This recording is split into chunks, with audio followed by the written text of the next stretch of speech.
Now, I'd like to talk SPX technology specifically. I want to go to reflection a little bit. If I were to ask you, as you think about today and the last 4 years, is there anything that you would do differently, or is there anything you would do differently with TBM in the early on years, now that you've had a chance to reflect on it?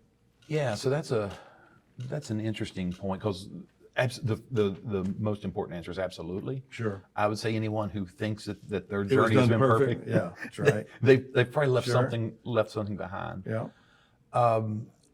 You know what I think about is that finding that right balance of when do you kind of move the organization forward, and when do you allow it to relax, when do you allow it to pull. Understand. And Gas pedal or no gas pedal? that's exactly right. Right. And it's interesting, because I actually meet with not only my stakeholders, but and reflect, have some purposeful Sure. reflection after some of our major initiatives, and also with executives. And that's really, and there's not a perfect answer to it. Sure. In my mind. Oh, absolutely. Yeah. And I think that's probably because a series of things together, right? And it's all about where everyone's at. And I'll tell you, actually, I partnered up with some of your TBM teams. We went around, actually you and I went around and did some really good audits of trying to understand We what's call them working. pulse checks or something. Yeah, it's like a pulse check, right? And because we looked for patterns, we weren't so concerned about the specific site or a specific We're looking for example. general things. Is we wanted to understand broadly what's the program doing. And also that transitioned into a lot of work I did with Tim Nickerson further down the road with that. And there's a few things that was able to pull out of that. One of them was, we realized that early on, even though we thought we had a governance model, Yeah. we didn't really. What we had was a model of governance that was people dependent. Right. And so as we started to broaden this out, it was no longer that I could have my finger on the pulse of every initiative that was going on. Right. And it very quickly exposed that I didn't really have an effective process around that. And so I met with TBM. We had some pretty good, insightful meetings, and we actually worked together, because Sure. we realized that went both Your ways. benefit, our benefit. That's Absolutely. right. Right. And so we changed our governance a little bit to try to help make that a little more accessible, user-friendly, whatever you want to call it. Sure. But to where, in other words, I don't have to touch everything. Which get is, you. you don't want the person to be the roadblock to everything. Sure. But up there cheering everyone on about how we'll remove all the roadblocks, and you realize, wait a second, I am the roadblock. You're the roadblock, exactly. So that was one of the big things. One of the other big things was, early on, I think it's probably fair to do this way, but we were very clinical, very classic. This is the key program. We want to make sure we launch the key program. And about maybe 1 or 2 years ago, so midway through, we were launching, TBM and I were launching a management system in one of our businesses. And Tim Nickerson happened to be with me on that, because he's your key, Sure. he's your my key contact within the company. Right. And we realized this team has never seen anything like this. And we turned off the projector like less than an hour into the week. Yeah.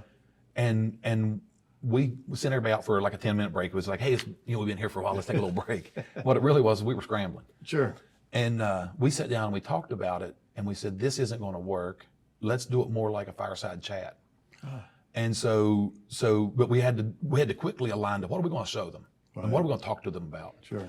And when they came back, we were sitting on the table, wasn't even sitting in chairs, and just held a conversation. Right.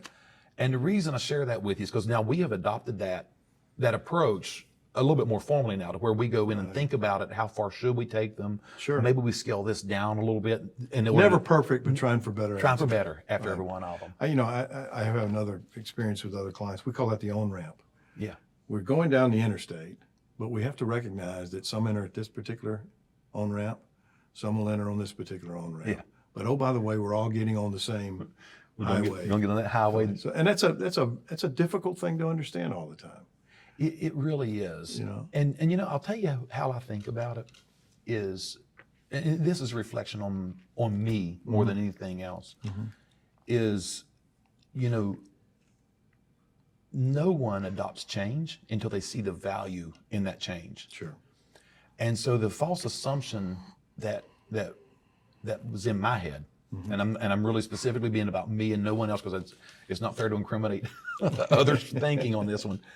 But where I think that really played out was I had went in and I'd observed their operation, I'd met with their stakeholders, I understood where they're at, and I made the assumption that, well, this process of daily management will absolutely put them on the quick path to that highway you was talking about. What I never took time to understand is could I show them the value? I see. And so when you start asking people to change, but they're not seeing the value, it's really a very difficult, it's not even a fair ask Sure. of them. Now I'm going to tell you the fun part of this. A year later, one of the gentlemen who had been in that first organization where we'd seen that comes up to me. He's actually in this very program. He was in Lean Leader School. It was about two waves ago. And he said, about a year ago, you guys was talking to me about all this stuff and I didn't understand it. I kind of get it now. He goes, right. That's good. And then literally within the last week or two, I've had 3 different businesses who we have launched the daily management with, and I knew they've been struggling with it, have called me and said, hey, we're going forward with it now. And we just Finally get it. We just need to ask you a quick question. Sure. It's good. And That's so rewarding. That's rewarding. It is, and that really kind of, part of what makes me feel secure in that understanding of my own weakness is the fact that when they found a value in it, they called and said, can you help me? Sure. And that tells me that's where I was wrong. Yeah. And the opportunity to fix it was pretty fun. Similar question, a little bit different application. I know that SPX Technologies has grown, has divested businesses, and fundamentally grown through acquisition.